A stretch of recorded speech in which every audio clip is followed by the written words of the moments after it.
하나님의 말씀 봅니다. 하나님의 말씀은 누가복음 11장 29절에서 32절에 이르는 말씀입니다. 말씀을 교독하겠습니다. 누가복음 11장 29절에서 32절. 무리가 모였을 때에 예수께서 말씀하시되 이 세대는 악한 세대라.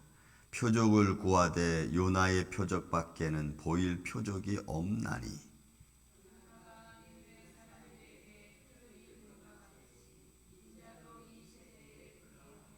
심판 때에 남방 여왕이 일어나 이 세대 사람을 정죄하리니 이는 그가 솔로몬의 지혜로운 말을 들으려고 땅 끝에서 왔음이거니와 솔로몬보다 더 큰 이가 여기 있으며.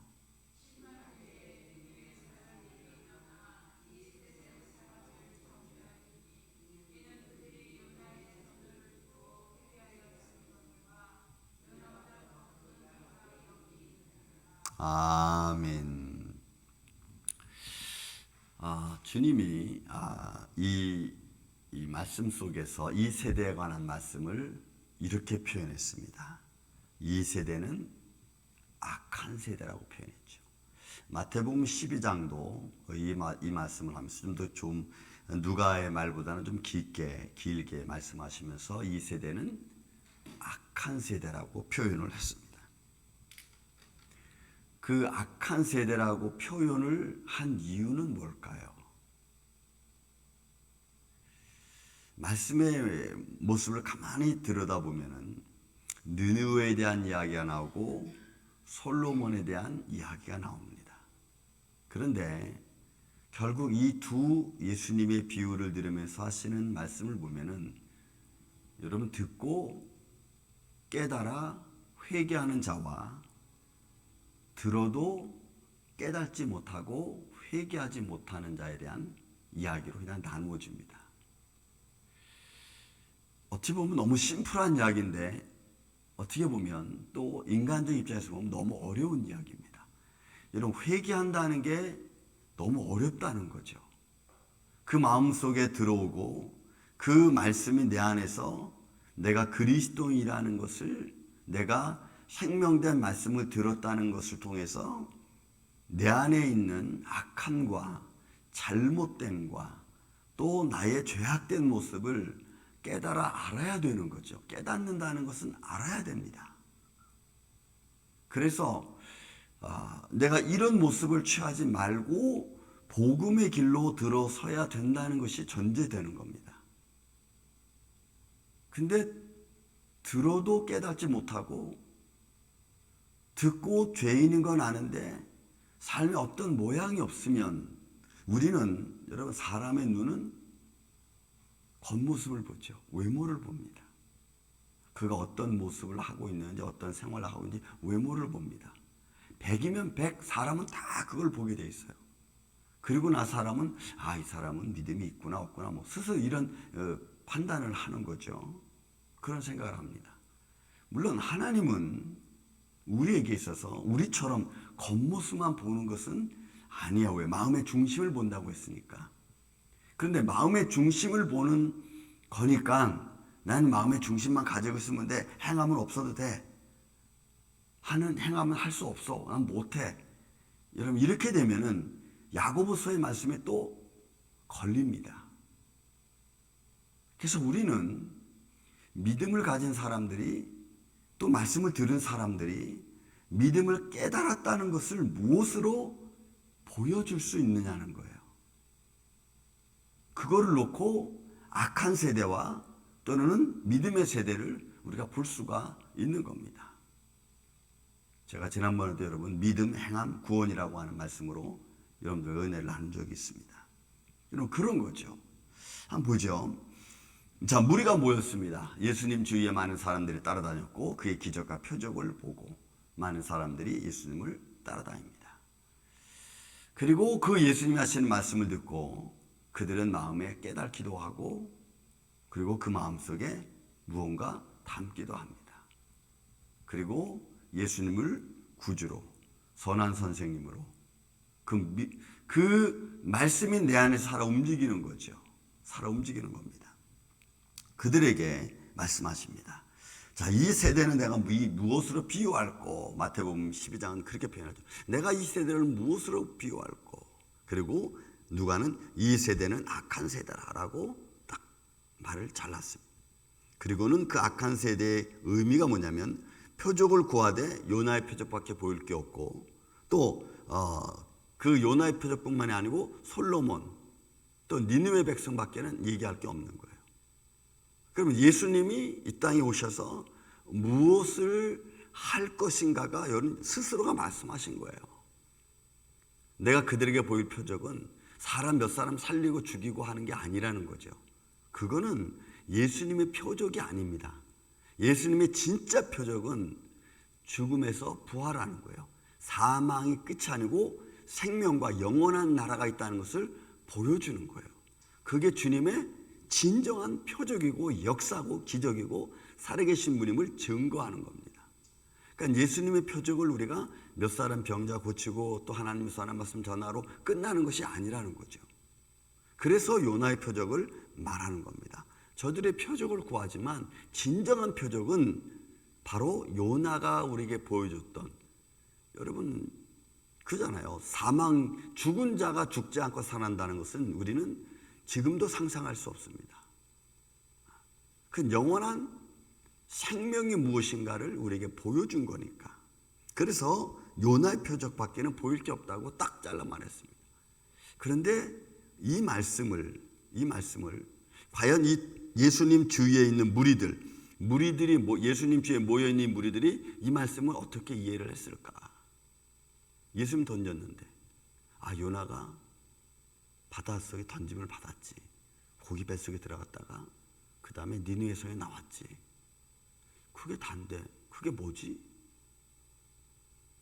모여있는 우리는 지금 이제 2000년 지나고 성령이 우리 안에서 역사하셔서 말씀을 듣고 깨닫고 예수 그리스도의 십자가를 들었고 또 복음이 증거하고 있기에 이 표적이 어떤 것인지 알지만, 그러나 이 당시는 아직 예수님이 십자가 지기 전이니까 이들이 무엇을 어떻게 믿었는지는 참 알 수가 없어요. 이게 근데 진정한 표적, 앞으로 나타날 일이고 또 그때 나타났을 때 사람들은 깨달았을 거예요. 오늘 여러분 우리는 이제 이 시대를 지나온 세대고 예수님 시대도 지나왔습니다. 그 이제는 성령 시대라고 말하잖아요. 성령님이 우리 안에서 내 것을 가지고 와서 성령님 너희를 하여금 깨닫게 해주신다 그랬거든. 그래서 우리가 말씀을 많이 읽어야 되는 이유가 뭐냐, 이 말씀이 내 안에서 성령님의 깨달음을 통해서 그 폭이 점점 넓어지는 거죠. 그 말씀 하나 핵심이 깨달아지면 그것이 엄청난 효과를 우리 삶을 변화시킬 만큼 이끌어가는 거거든요. 요나의 표적 하나만 뜩 듣고 마는 게 아니잖아요. 그 안에는 부활이라는 어마어마한 하나님의 나라에 대한 영광이 숨겨져 있고 또 죽음이라는 영원한 사망이 그 안에 숨겨져 있는 것을 말로 다 표현할 수 없는 사건이거든. 이 놀라운 사건이 표적 중에 표적이고 이적 중에 이적이고 마땅히 하나님의 구원의 역사가 담겨져 있는 완성품 아니겠어요? 근데 이 완성품을 성령님이 우리한테 감동시켜주지 않으면 이 완성품을 우리가 다 이해할 수 없어요. 저는 성령님의 역사하심을 통해서 이 놀라운 기적의 역사가 여러분들한테 잘 소화되고 잘 이해되고 이 이해가 우리의 삶의 힘이 되기를 예수님의 이름으로 축원을 드립니다. 그래서 우리의 힘은 말씀이 내 안에서 깨달아졌을 때 나타나는 용기입니다. 그거는 그렇게 해서 깨달아지면요 확신이 생기는 거예요. 확신이 생기면 세상에 대한 두려움이 없다고. 우리가 무엇으로 어떤 것으로 이 세상을 이길 수 있고 힘이 있겠어요. 그래서 요나의 표적밖에 없어요. 예수님이 그 말씀하신 겁니다. 그리고 요나가 니느웨 사람들에게 이 표적이 됨과 같이 인자도 너희에게 이렇게 표적이 되겠다라고 확신을 시켜주는 거죠. 나는 분명히 죽었다가 살아날 거다. 그러나 그들이 현장을 바라봅니다. 예수 그리스도가 십자가에 달린 모습을 보고 그 처참한 모습을 보고 비참한 모습을 바라봅니다. 그런데 그 비참함 때문에, 그 현장의 비참함 때문에 요나의 표적을 느끼지 못하는 거예요. 요나는 그냥 물에 빠져서 죽었으니까, 그리고 요나 물에 빠져 죽었고 고기 뱃속에 들어갔으니까, 저런 비참한 현장이 죄가 얼마나 비참한 건가를 보여주는 것을 깨닫지 못하는 거예요. 이 예수님의 십자가의 그 비참함은 죄의 비참함이고 죄의 죽음입니다. 그런데 우리는 그 안에서 죄의 죽음이라는 것을 깨닫지 못해요. 왜? 성령이 더 우리 안에서 역사해 주시고 우리한테 더 깨달음을 주시고 더 지혜를 주셔서 그 놀라운 사건 하나하나를 우리가 깨닫고, 아, 내 죄가 저렇게 정말 비참하구나, 너무나 처절하구나, 저것이 내 삶을 얽매이고 있었구나라는 것을 우리가 죄의 영향을 알아야 되는데, 그런 거는 다 깨닫지 못하고 오히려 반대로 뭐라 그래요? 아이고, 왜 인생을 저랬을까, 이렇게 말한다는 거죠. 나를 바라봐야 될 상황에서 나를 안 바라보고 다른 걸 바라보고 이야기한다는 거예요. 그런 여러분, 성령님이 역사해 주는 사람과 성령의 깨달음이 없는 사람과의 차이는 완전히 다르죠. 완전히 다른 거야. 저와 여러분은 성령님이 우리 안에서 깨달아지는 지혜로 말미암아 여러분들이 강건하시고 더 능력의 사도가 되기를 예수의 이름으로 축원을 드립니다. 그런 모습으로 우리가 이 땅을 바라보고 이 땅에서 우리가 믿음의 사역을 감당하는 거죠. 또 하나는 여러분, 심판 때 남방 여왕이 일어나 이 세대 사람들을 정죄하리니. 여러분, 남방 여왕은 에티오피아, 솔로몬 시대 에티오피아 남방에서 올라온 여인, 그걸 말하는데, 그 여인이 무슨 소문을 들었냐면 이스라엘에 솔로몬이라는 왕이 있는데 그 지혜가 너무너무 뛰어나고 그 슬기로움은 이루 말할 수 없어서 그 슬기로운 말을 듣기 위해서 사람들이 모이는 거예요. 근데 이 남방 여왕이 와서 그 슬기로운 말을 듣기로 많은 보석을 가지고 그 솔로몬 왕을 찾았습니다. 시바 여왕이라고도 표현을 하고 있죠. 그리고 그 지혜를 듣고 그가 표현한 말이 뭐예요? 내가 소문으로 듣던 것보다 와서 보니 훨씬 더 100배나 더 낫다고 그랬습니다. 그리고 이런 지혜의 말씀을 듣고 있는 이스라엘 그 군관들에게 당신들이 복이 있다 그랬어. 그런데 그런 솔로몬이, 하나님 주신 지혜를 가진 솔로몬이 전하는 말을 듣고 있는 사람들이 복이 있다고 하는 그 정도인데, 예수님은 솔로몬보다 낫다 그랬거든. 솔로몬의 지혜로움보다 지혜로우신 분 아니에요. 왜? 지혜의 근원이신데. 그러니까 솔로몬의 슬기로운 말씀보다도 더 생명된 말씀을 전하고 계시는 예수 그리스도, 여러분 믿습니까? 그 말을 듣는 사람들이 진정으로 복이 있고 그 말씀을 듣고자 하는 많은 조상들이 있었지만 듣지 못했다고 했잖아요. 보고자 해도 보지 못했다고 했잖아요. 솔로몬보다 더 큰 이가 여기 있으니, 이렇게 표현하는 예수님이. 솔로몬보다 더 큰 이가 여기 있다. 그가 전하는 슬기로운 말보다 더 생명된 말씀을 너에게 선포하고 너희로 하여금 영생을 얻을 수 있도록 인도하시는 말씀 안에, 지혜로운 말씀 아닙니까? 하나님 나라를 증거하고. 그러니까 그 지혜 말을 듣는 사람들은 깜짝깜짝 놀라는 거예요. 깨닫는 정도가 아니라 그 말씀의 치유 사역이 듣는 이들의 마음속에서 일어나는 줄로 믿습니다. 그게 말씀의 능력인 거죠.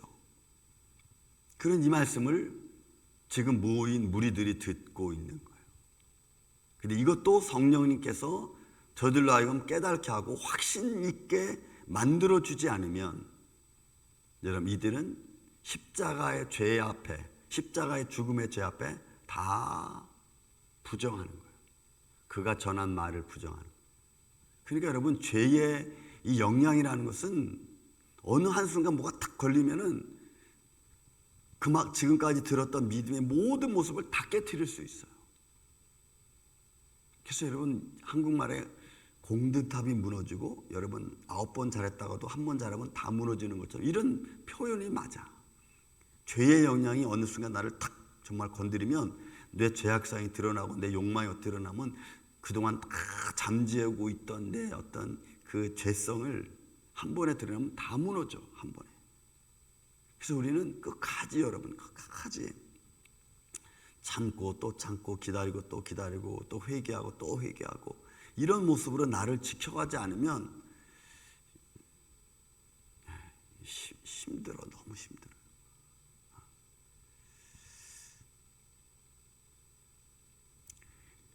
그래서 예수님이 이제 마지막 32절을 말씀하는 겁니다. 심판 때에 느느웨 사람들이 일어나 이 세대 사람을 정죄했다. 왜냐하면 느느웨 사람들은 요나가 말씀을 느느웨 성에 전할 때 전하기 싫어했죠.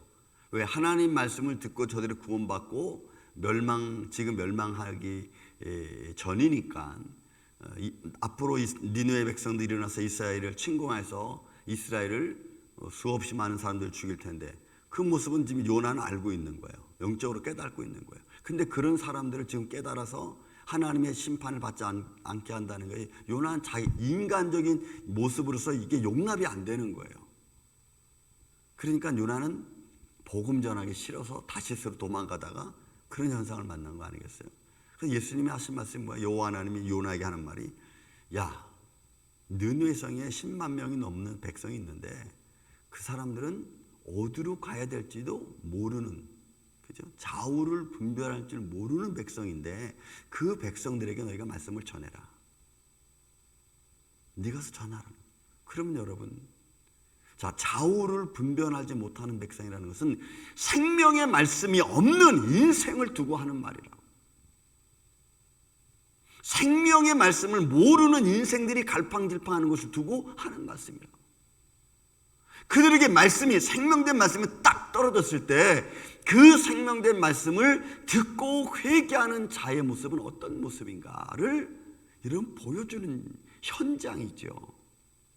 그런데 놀랍게도 그 하나님 말씀을 모르던, 좌우를 분별하지 모르던 그들이 요나의 말을 듣고 어떻게 했어요?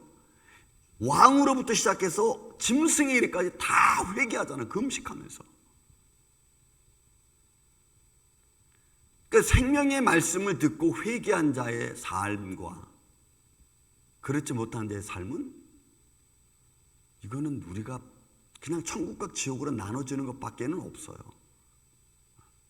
물론 그들의 악함이, 결국은 악함이 BC 692년에 1년에 그들이 멸망하게 되지만, 그러니까 그 전에 벌써 요나는 그 전에 와서 말씀을 선포하잖아요. 그러니까 삶의 기회를 주는 거죠. 그리고 회개한 자에게 있어서 하나님 축복은 그 삶이 연장되는 거 아니겠습니까? 바뀌고.